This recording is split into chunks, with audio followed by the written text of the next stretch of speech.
¿Qué es lo que desarrollaremos en esta sesión y en la próxima?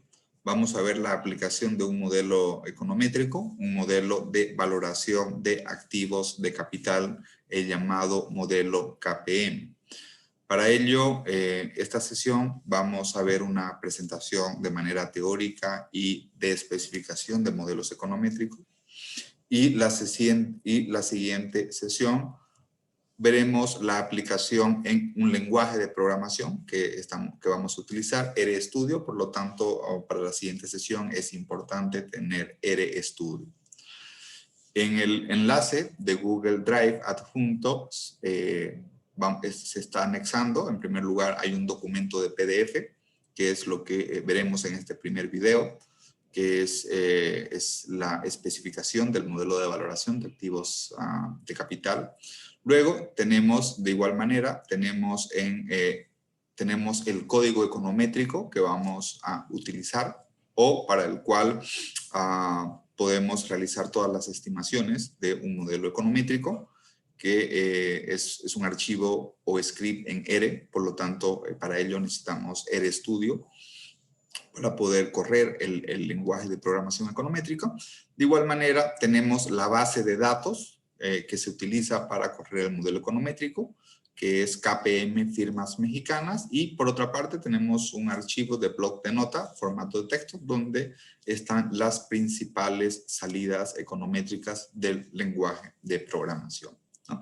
En tal sentido, vamos a comenzar el video y la sesión del día de hoy con la especificación teórica, metodológica y los resultados, que esto de acá lo vamos a correr conjuntamente en una próxima sesión para ver cómo salen estos resultados. En primer lugar, vamos a cuál es el objetivo de la sesión. El objetivo de la sesión es brindar en esta primera parte una explicación de lo que es un modelo de valoración de activos de capital, KPM, para firmas mexicanas. Vamos a comenzar realizando una fundamentación teórica de qué es un modelo KPM, ¿no? Y para ello, una de las preguntas relevantes en la literatura financiera se centra cómo los inversores determinan el rendimiento exigido sobre sus inversiones. Esto se aplica fundamentalmente en lo que son tasas de descuentos para proyectos de inversión, como también para los retornos accionarios. En tal sentido, el modelo de valoración de activos de capital, KPM por sus siglas en inglés, Capital Asset Pricing Model, determina la rentabilidad exigida por parte de los accionistas para activos financieros. Hablamos, por ejemplo, acciones, ¿no? Fundamentalmente, al considerar el riesgo en inversiones, fundamentalmente comparadas con lo que es el mercado financiero o el mercado bursátil. Básicamente, y a manera de introducción, el modelo KPM surgió como una disyuntiva entre lo que es el riesgo y lo que es el rendimiento. Esta propuesta la hizo Markowitz en 1952. De esta manera, tenemos la famosa hipótesis en finanzas de que a mayor riesgo en las inversiones, por lo tanto, eso se requiere la compensación con mayor rendimiento. La utilización de los modelos KPM, por otra parte, brindan un soporte empírico sobre algo que es importante, que en otras palabras, el principal determinante en cuál debería ser el retorno exigido por los accionistas es el mercado, ¿no? Aunque sin duda alguna siempre existen controversias y por lo tanto desde el punto de vista empírico muchas veces existen críticas contra la utilización del modelo KPM precisamente por algunos resultados ambiguos. Vamos a comenzar definiendo básicamente lo que es la versión sugerida por Black en 1972, en la cual señala de que el retorno esperado de un activo depende básicamente de un parámetro, que es una constante, y por otra parte depende del retorno del mercado. en esta apreciación podríamos visualizar de que existe un parámetro beta. ¿Qué significa un parámetro beta? Básicamente tenemos lo que es la relación entre el retorno de un activo con relación al mercado.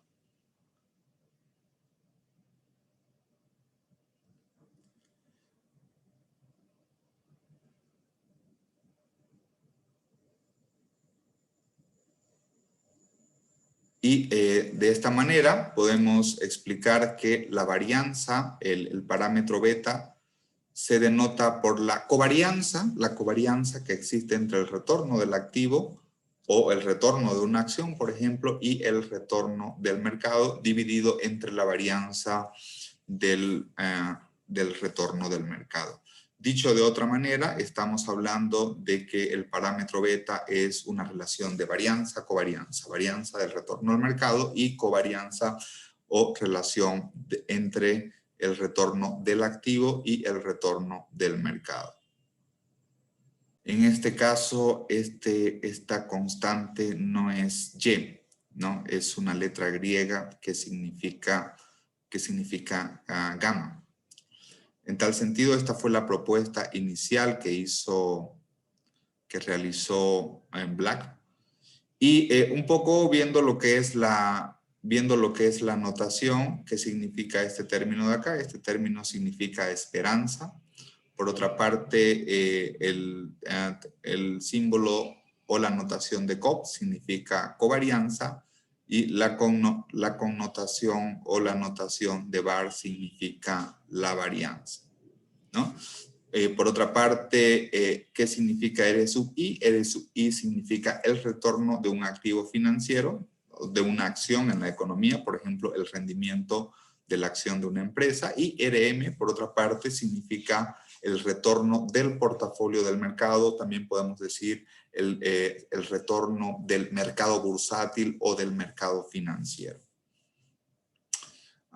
¿Y cuáles son esos retornos? Por ejemplo, si vemos para el caso de México, tenemos el índice de precios de acciones de México. Si vemos para el caso de Brasil, por ejemplo, veríamos el índice de Bovespa, de la Bolsa de Brasil. De igual manera podríamos ver el índice de la Bolsa de Buenos Aires, de Chile, de Colombia. Y en realidad este RM corresponde al retorno de un mercado bursátil en particular. Algo que es importante también señalar es que este coeficiente beta nos involucra lo que es el riesgo sistemático no diversificable. Y este parámetro beta básicamente podemos interpretarlo de tres formas. En primer lugar, cuando el beta o el riesgo sistemático es mayor que 1, que involucra que un riesgo sistemático sea mayor que 1, básicamente involucra que los retornos de una acción en particular son más volátiles que los rendimientos o retornos del mercado. Esto significa mayor riesgo, ¿no? Y cuando existe mayor riesgo, por lo tanto, debería exigirse mayor rendimiento. ¿Qué significa, por otra parte, que el parámetro beta sea igual a 1? Básicamente involucra que los retornos de una acción en particular son igual de volátiles que los rendimientos del mercado. Esto significa que los retornos de una acción tienen el mismo riesgo o la misma volatilidad que el mercado, ¿no? Por lo tanto, en este caso, el retorno mínimo exigido debe ser igual al rendimiento del mercado. Y finalmente, cuando tenemos un beta que es menor que 1, involucra que los retornos de una acción en particular son menos volátiles que los retornos del mercado. Esto involucra menor riesgo, por lo tanto, debería existir menor rendimiento. Por otra parte, la estimación empírica de lo que son los modelos KPM, especialmente en lo que es la econometría, nos señala la siguiente especificación econométrica. La especificación nos sugiere que, ¿cuál es nuestra variable dependiente? Nuestra variable dependiente es el retorno de una acción menos la tasa libre de riesgo. Esto se conoce como el exceso del retorno de una acción. Por otra parte, tenemos también un intercepto o coeficiente de intersección. Tenemos el parámetro beta, que nos involucra a lo que es el riesgo sistemático, que es el objetivo de la estimación econométrica. Y por el lado de ¿cuál es la variable independiente? La variable independiente constituye el retorno del mercado menos la tasa libre de riesgo, ¿no? Esto de acá también se conoce, esta variable independiente se conoce como prima de riesgo. Y el otro nombre, que es el que vamos a utilizar, exceso de retorno del mercado. ¿Por qué hablamos de exceso? Hablamos porque básicamente es una diferencia de lo que es el retorno, ya sea del mercado o de una acción en particular, por encima o en diferencia del costo de oportunidad. Y el costo de oportunidad es la tasa libre de riesgo. De forma teórica y estrictamente, a la tasa libre de riesgo corresponde a los bonos soberanos de Estados Unidos, ¿no? Sin embargo, en diversas aplicaciones muchas veces toman como costo de oportunidad la tasa o el rendimiento de los bonos del país local, ¿no? Y finalmente tenemos un término de perturbación estocástica, que es un término de perturbación estocástica que por lo tanto esta estimación, esta ecuación número 4, podemos estimarla por dos métodos. Una, si tenemos una muestra pequeña, a través del método de mínimos cuadrados ordinarios, que es el énfasis de nuestro curso, porque trabajamos con muestras pequeñas, generalmente menor a 200 observaciones. Y si tenemos una muestra grande, utilizamos lo que es el método de máxima verosimilitud. Sin embargo, el método de máxima verosimilitud usualmente se aplica a muestras grandes. Por otra parte, para que un modelo econométrico sea confiable y tenga la validez suficiente, debe cumplir las condiciones de Gauss-Markov. ¿Qué dice el teorema de Gauss-Markov? El teorema de Gauss-Markov señala de que un modelo econométrico estimado por mínimos cuadrados ordinarios es válido siempre y cuando cumpla todos los supuestos el modelo clásico de regresión lineal. Y cuando cumple todos esos supuestos del modelo clásico de regresión lineal, por lo tanto, decimos que los parámetros estimados, en este caso solamente aquí tenemos el parámetro beta, tiene la condición de MELI. ¿Qué significa MELI? Significa el mejor estimador lineal insesgado. ¿Cuáles son los supuestos del modelo clásico de regresión lineal? Básicamente hablamos... la mayor parte de estos supuestos se orientan al error.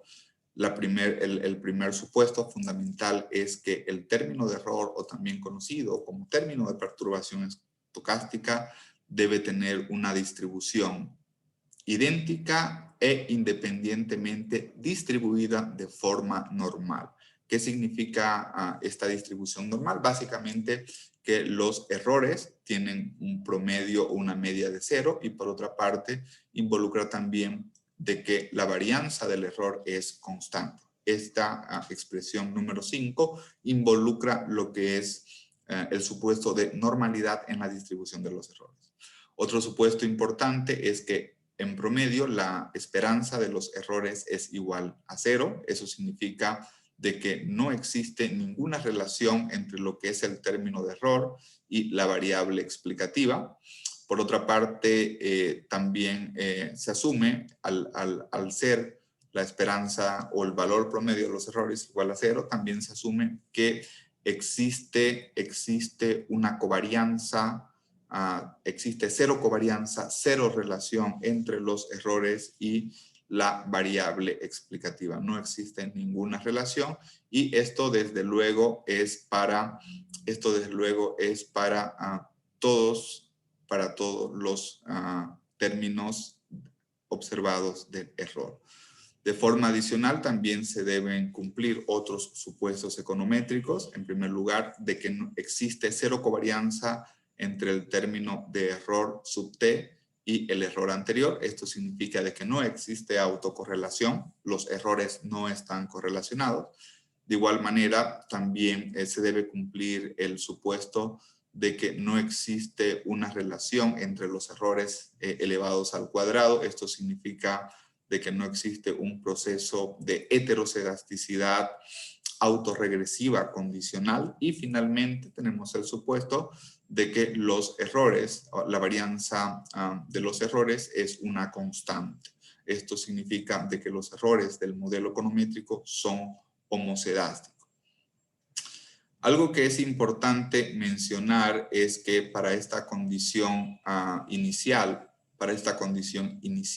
de la expresión 4, la fundamentación teórica del modelo KPM involucra de que esta constante o término de intersección es de forma significativa igual a 0. ¿Qué significa esto? Significa de que el modelo KPM no debe incluir este intercepto, porque este intercepto básicamente reflejaría distorsiones del mercado financiero. Entonces, en tal sentido, si debemos omitir el intercepto, ¿qué pasaría si incluimos el intercepto? Básicamente, si el intercepto es estadísticamente significativo y es positivo, eso involucraría de que existiría un desequilibrio positivo del mercado, si es que esto es correcto. De forma contraria, si el intercepto es negativo, por otra parte, existiría un desequilibrio negativo del mercado, ¿no? En consecuencia, para no rechazar el planteamiento del KPM, es decir, de que exista equilibrio del mercado, se requiere, desde luego, que el coeficiente de intersección o el intercepto sea estadísticamente igual a 0. Esta condición de intercepto igual a 0 es lo que significa modelo de regresión al origen. Modelo de regresión al origen, y por lo tanto esa es una condición para el modelo KPM. Y por otra parte también se requiere de que el parámetro beta sea estadísticamente significativo. Y de esta manera podríamos obtener lo que se conoce como la línea de seguridad del mercado. ¿Qué es lo que nos establece la línea de seguridad del mercado? Básicamente nos establece que el retorno, cómo se determina el retorno exigido por los accionistas según el modelo KPM, depende en primer lugar de lo que es, depende de un exceso de retorno o prima de riesgo, como definimos anteriormente, es la diferencia entre el retorno del mercado y la tasa libre de riesgo, esto multiplicado por un determinado parámetro estimado, que es el parámetro beta, que nos involucra riesgo sistemático, y a esto le sumamos lo que es la tasa libre de riesgo. De esta manera podemos predecir cuál sería el rendimiento mínimo exigido por los accionistas según el modelo KPM.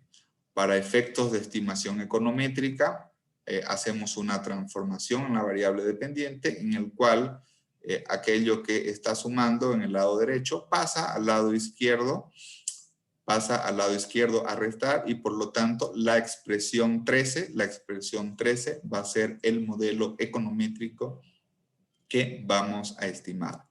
¿Cuál es la variable dependiente? La variable dependiente es el exceso del retorno de una acción, que es el retorno de la acción menos la tasa libre de riesgo. Esta es la variable dependiente, el exceso del retorno. Y por el lado de la variable independiente tenemos lo que es el exceso de retorno del mercado, ¿no? En el cual es o prima de riesgo, también llamada, en la cual es la diferencia del retorno del mercado menos la tasa libre de riesgo.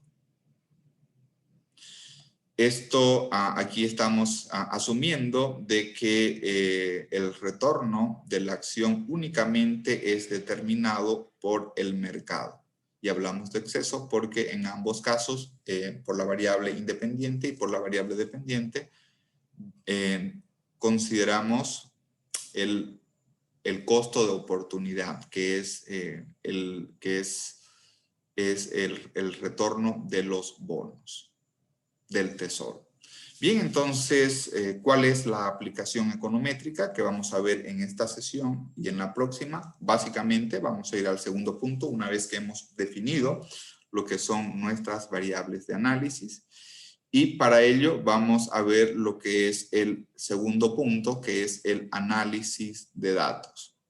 En el análisis de datos, valga la redundancia, la base de datos la obtuvimos de Yahoo Finanzas, es libre, podemos acceder a ella y podemos descargar información financiera de cualquier bolsa en el mundo, ¿no? En tal sentido, básicamente se obtuvieron cotizaciones accionarias históricas de 4 empresas mexicanas para el periodo mensual de enero del 2003 a febrero del 2014.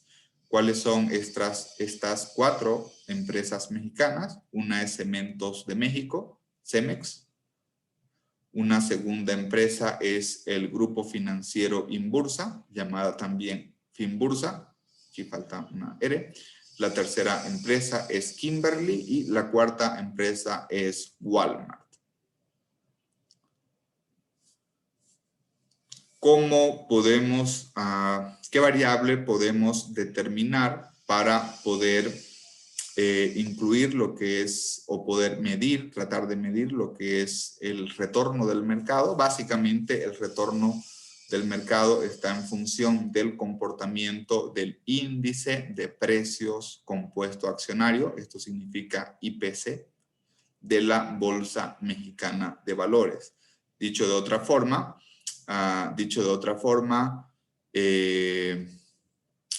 este IPC, índice de precios compuestos accionarios, nos permite medir lo que es el retorno del mercado. Por otra parte, a través del Instituto de Estadística y Geografía de México, INEGI, que es lo que en muchos países se conoce como el Instituto Nacional de Estadística, en este caso aplicado para este país, que es México, obtuvimos la tasa de interés de los bonos de deuda pública de México. ¿Y cuál es el objetivo de obtener esta tasa de interés de los bonos de deuda pública? Básicamente es el costo de oportunidad, ¿no? Que es similar a una tasa libre de riesgo nacional, aunque en el sentido financiero estricto, únicamente la tasa libre de riesgo corresponde a los bonos de tesoro de Estados Unidos. Eso es algo que conceptualmente debemos tenerlo muy claro. Por otra parte, se planteó una estrategia de inversión basada en comprar acciones para luego venderlos en 12 meses. Y de esta manera podemos encontrar un retorno anualizado. En este sentido, en finanzas, para poder encontrar retornos anualizados, básicamente es una razón logarítmica entre el precio de la acción del mes actual y el precio de acción de hace 12 meses. Esta expresión es equivalente a un retorno anualizado. Por cuestiones estadísticas,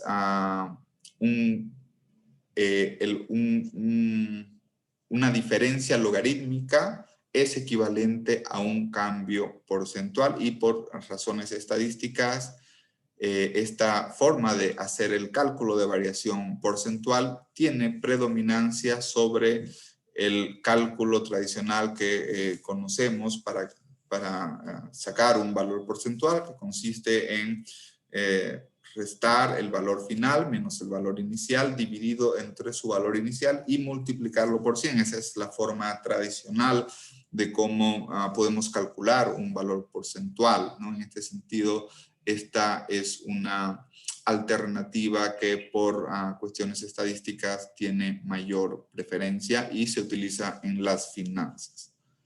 Por lo tanto, como hemos calculado una variación porcentual a 12 meses, entonces, ¿cuál fue la muestra ajustada? La muestra ajustada correspondió de enero del 2014 a febrero del 2014.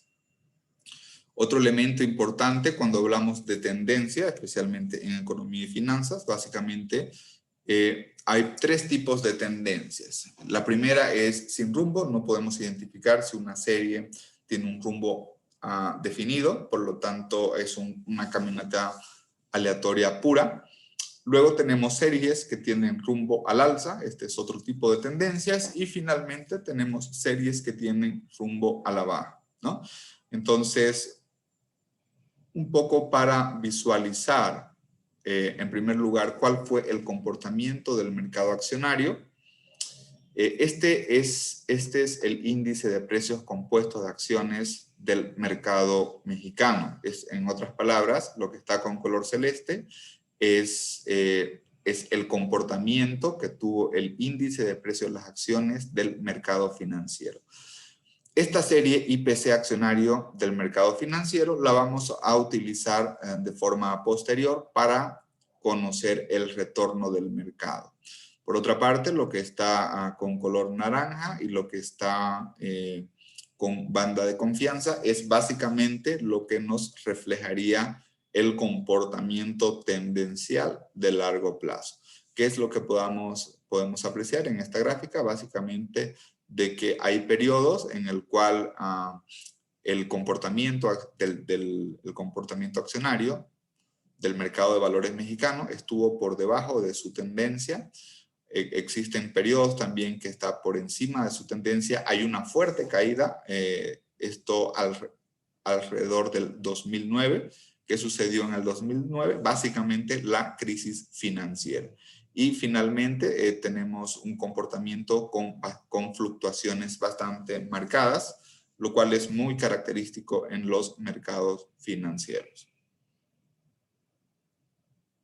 Por otra parte, al apreciar cuáles son el comportamiento en los precios de las acciones de las 4 empresas que vamos a analizar, tenemos el precio de acción de Cemex, que es esta de acá.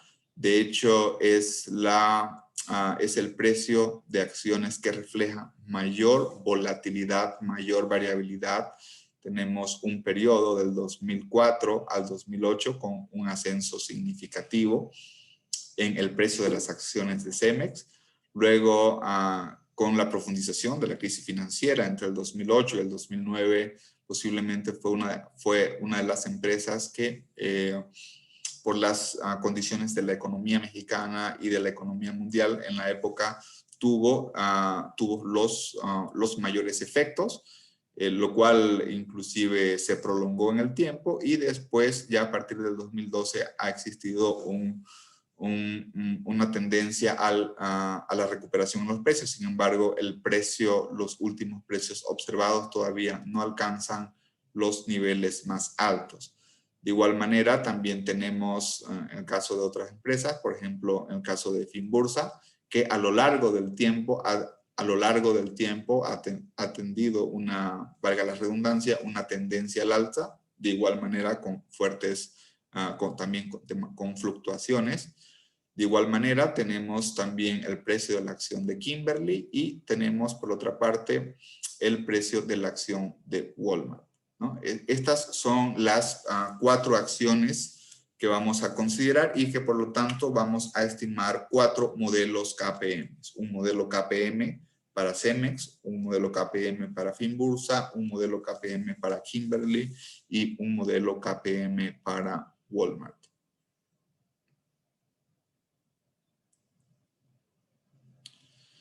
Una vez, a partir de lo que es el comportamiento del mercado accionario y a partir de lo que es el precio de las acciones en estas 4 empresas, ¿qué es lo que procedemos a calcular? Procedemos a calcular los retornos.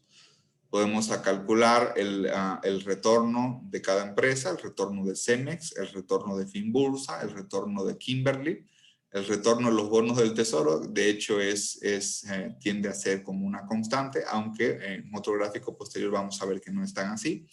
Y el retorno del mercado. Entonces, básicamente, estos retornos están calculados con base en variaciones porcentuales por diferencia logarítmica a 12 meses. Y de igual manera, algo que es muy importante en economía y finanzas, y especialmente previo al análisis de un modelo econométrico, es el análisis de los estadísticos descriptivos. En este análisis de estadísticos descriptivos, básicamente lo que comparamos son los 4 momentos estadísticos. El momento 1, que es el momento de tendencia central, que está orientado a lo que es la media, la mediana y la media robusta. Esta media robusta es excluyendo los valores atípicos. Básicamente, ¿para qué nos sirve este momento 1, este momento de tendencia central? Básicamente nos refleja cuáles son las empresas que tienen el mayor rendimiento. Entonces, es lo importante del momento de tendencia central, que podemos ver, por ejemplo, a través de la media robusta y la mediana. Básicamente son los principales indicadores, en la cual podríamos visualizar cuáles son las empresas con mayor retorno.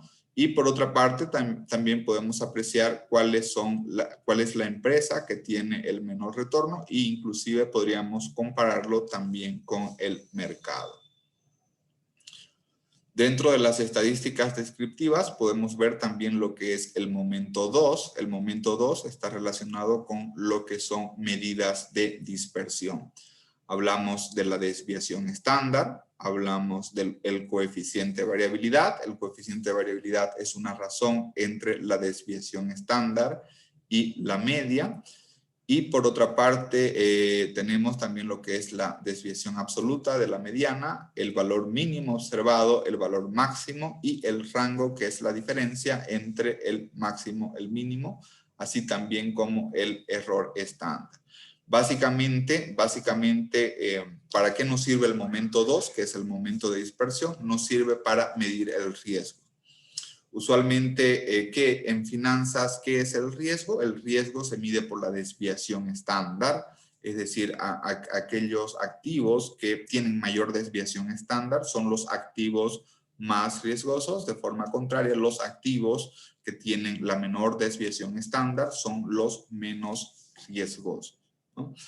Y por otra parte, también tenemos el momento 3, que es la asimetría.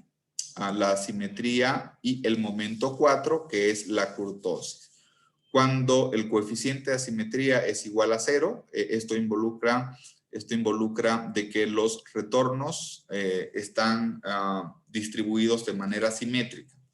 Cuando el coeficiente de asimetría es negativo, involucra de que tenemos un sesgo negativo en los retornos. Tenemos mayor cantidad de observaciones por debajo de la media.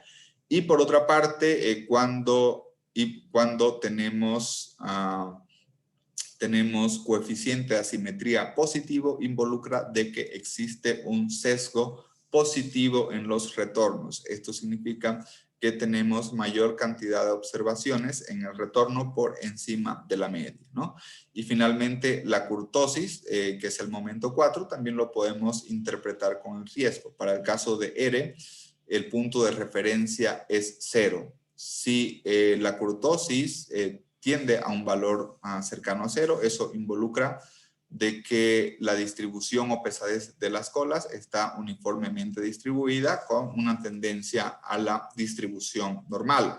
Por otra parte, ¿qué pasa cuando la kurtosis es mayor que 3? Básicamente, mayor que 0 o es positiva. Eso nos reflejaría de que tenemos la presencia de fuertes valores atípicos. Por ejemplo, grandes pérdidas, grandes utilidades o retornos. Y por otra parte, cuando la kurtosis es mayor que 0, involucra de que es de tipo leptocúrtica. Y cuando la kurtosis es negativa, involucra una kurtosis de tipo platicúrtica con pesadez en las colas. Tenemos una gran cantidad de observaciones, por ejemplo, con retornos positivos. Y por otra parte, tenemos también una gran cantidad de observaciones también con pérdidas, ¿no? O con retornos negativos. Dentro del análisis descriptivo también podemos, y esto es de forma tradicional, análisis de datos antes de correr una regresión, es qué dicen los percentiles. Los percentiles, básicamente, desde el punto de vista financiero, lo podemos utilizar como una perspectiva de riesgo. Tenemos, por ejemplo, ¿qué significa el percentil 10%? Significa las observaciones al 90% más baja. De hecho, si vemos los percentiles inferiores, podríamos ver de forma histórica cuáles han sido los peores retornos o las peores pérdidas observadas. Podríamos identificar qué empresa ha tenido la peor pérdida. Y de forma contraria, eso desde la perspectiva del riesgo, desde la perspectiva del retorno, podríamos identificar al 90% de las observaciones, por ejemplo, cuáles han sido los mayores retornos obtenidos de manera histórica. Y esto también podríamos ver considerando no solamente los percentiles, sino también los cuartiles, ¿no? Tenemos el cuartil más bajo, al 25% de las observaciones, el cuartil central, o que esto es equivalente a la mediana, y el cuartil superior al 75% de las observaciones. Esto podemos interpretarlo desde la perspectiva del riesgo, si el pasado se repite, qué es lo peor que podría suceder. Y por otra parte, desde la perspectiva del rendimiento, también podríamos ver cuál sería el escenario central y fundamentalmente qué es lo mejor que podría suceder. Para eso utilizamos los percentiles.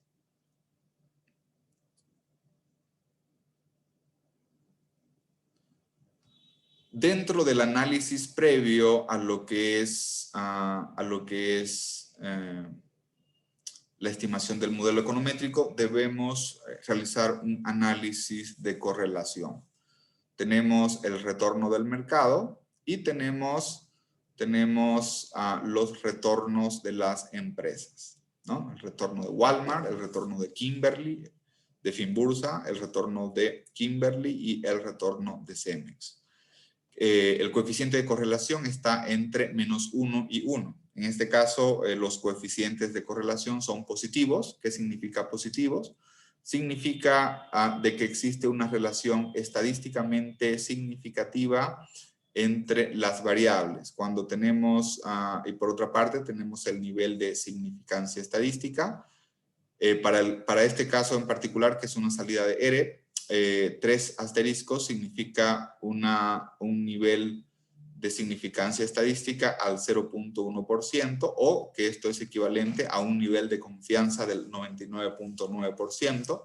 Luego tenemos también 2 asteriscos, que es al 1%, que es equivalente a decir un nivel de confianza del 99%, y tenemos un asterisco que es equivalente al 5%, o equivalente a decir un nivel de confianza del 90%. Y aquí tenemos un punto. Este punto significa un nivel de significancia del 10%, o equivalente a un nivel de confianza del 90%.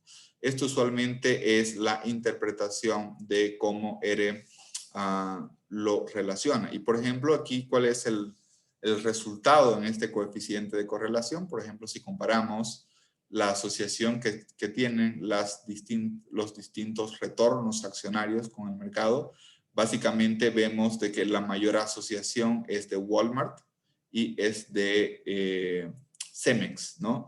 Por cada 1% que varía el retorno del mercado, esto se asocia de manera estadísticamente significativa con 0,79% en el retorno de Walmart y con 0,74% en el retorno de Cemex.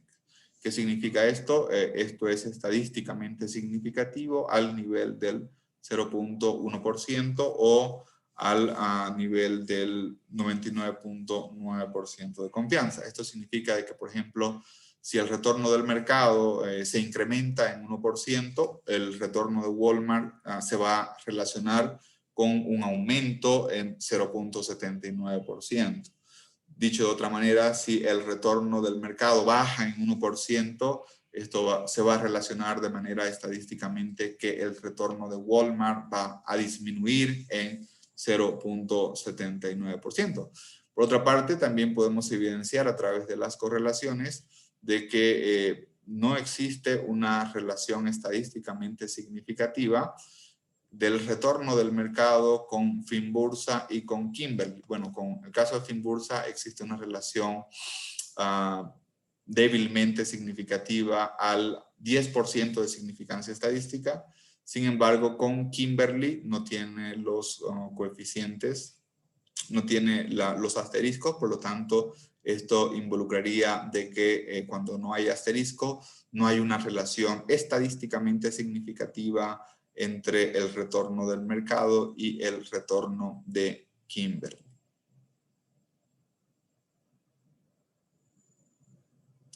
De igual manera, en este gráfico de acá, en este gráfico tenemos lo que es las distribuciones de frecuencia y tenemos diagramas de dispersión. Los diagramas de dispersión son nubes de puntos o relaciones entre ambas variables. Cuando las distribuciones de frecuencia o los histogramas sean muy parecidos, vamos a tener un coeficiente de correlación muy cercano a 1. Cuando los histogramas sean contrarios, posiblemente tengamos una relación negativa, ¿no? Entonces, en este diagrama de dispersión, si vemos, por ejemplo, en el caso de Kimberly y el mercado, el diagrama de dispersión no aparenta una relación directa entre las variables, por lo tanto, el coeficiente de correlación es cercano a 0 y no es estadísticamente significativo. De igual manera, el costo de oportunidad que tenemos para poder modelar el modelo KPM, valga la redundancia, es el retorno de los bonos del Tesoro del periodo 2003 al 2004, el cual de forma histórica ha tendido una tendencia, valga la redundancia, a la baja. De hecho, tenemos en la época de la crisis financiera 2008-2009 tenemos incrementos en el retorno de los bonos. Y por otra parte, básicamente, este sería la variable que utilizaríamos como costo de oportunidad para las inversiones. Por otra parte, también podemos interpretar lo que son los estadísticos descriptivos para el retorno de los bonos del Tesoro. Como es de esperarse, los bonos del Tesoro tienen menor rendimiento que los diferentes retornos accionarios de las empresas, excepto la empresa Cemex. Y por otra parte, como es de esperarse, los retornos de los bonos del Tesoro como costo de oportunidad tienen menor riesgo, tienen menor desviación estándar en comparación con los retornos de los precios accionarios. Y para finalizar nuestra sesión de hoy, vamos a interpretar cuáles son las salidas del modelo econométrico, en realidad de los diferentes modelos KPM. Entonces, ¿qué fue lo que se realizó? Se realizó una estimación KPM del periodo 2004 al periodo 2014. La variable dependiente fue exceso del retorno bursátil, que esto es la diferencia del retorno de cada empresa menos el costo de oportunidad o la tasa libre de riesgo, que corresponde a la tasa de los bonos del Tesoro de México. La muestra ajustada fue del periodo 2004 al 2014, febrero. El método de estimación fue modelos mediante el método de mínimos cuadrados ordinarios, estimamos cuál es la variable explicativa, exceso del retorno al mercado, y por lo tanto tenemos los parámetros beta. Tenemos el parámetro estimado para Walmart, para Finbursa, para Kimberly y para Cemex. Estos parámetros son positivos y estadísticamente significativos al nivel, en este caso la notación de regresión es 3 asteriscos significan 1% de significancia estadística, lo cual es igual a decir 99% de confianza. 2 asteriscos equivalen al 5% de significancia estadística, lo cual es equivalente a decir 95% de confianza. Y finalmente un asterisco es un nivel de significancia del 10%, lo cual es lo mismo que decir 90% de confianza. Todos los parámetros en cada uno de los 4 modelos es estadísticamente significativo con 3 estrellitas. Por lo tanto, aquí podemos llegar a una conclusión de que el exceso del retorno del mercado influye positiva y significativamente sobre el exceso del retorno bursátil. Y ahora acá lo que vamos a interpretar son los diferentes niveles de riesgo. En primer lugar, tenemos los coeficientes, los betas más bajos, que es de Finbursa y de Kimberly, son menores que 1.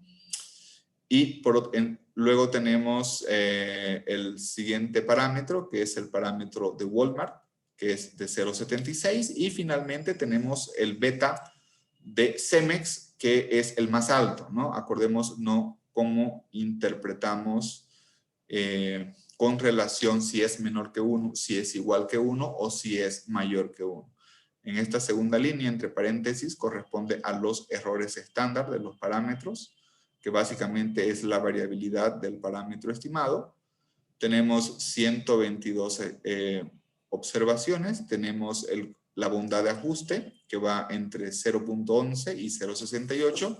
Lo más correcto es utilizar el R cuadrado ajustado, que involucra esto, que ajustando por los grados de libertad, el modelo que tiene mayor explicatividad es el modelo de Walmart con 68%, es decir, la variable explicativa influye sobre la variable dependiente en 68%, mientras el modelo que tiene la menor explicatividad es el modelo de Finbursa y Kimberly respectivamente.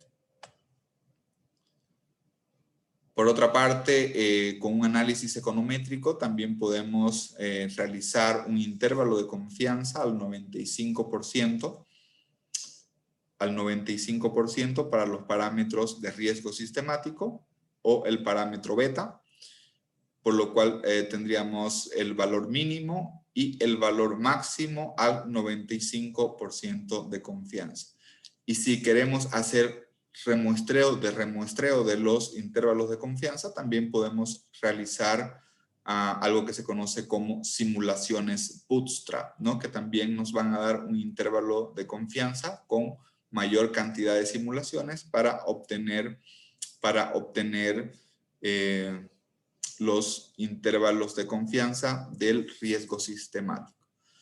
En conclusión, ¿qué es lo que nos muestra el modelo econométrico? Básicamente, por cada 1% de variación el exceso del retorno al mercado, Walmart varía en sus acciones 0.76, 0.34 para Kimberly y 0.36 para Finbursa. Esta es la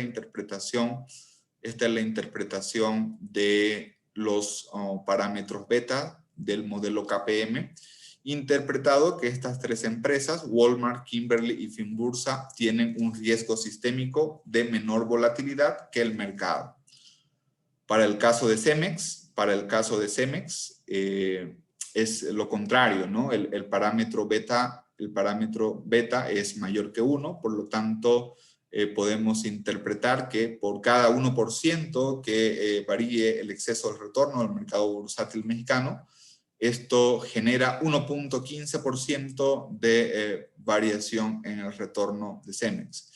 Si vemos el intervalo de confianza con las simulaciones Bootstrap, podría ser inclusive hasta 1.4%. Entonces significa que el parámetro beta es las acciones de CEMEX son más volátiles y son más riesgosas que el mercado, ¿no? Y para finalizar, vamos a ver en secciones siguientes que la agenda de investigación básicamente consiste en verificar todos los supuestos del modelo econométrico para que nuestras estimaciones e inferencias sobre los parámetros estimados beta para cada uno de los modelos sea consistente.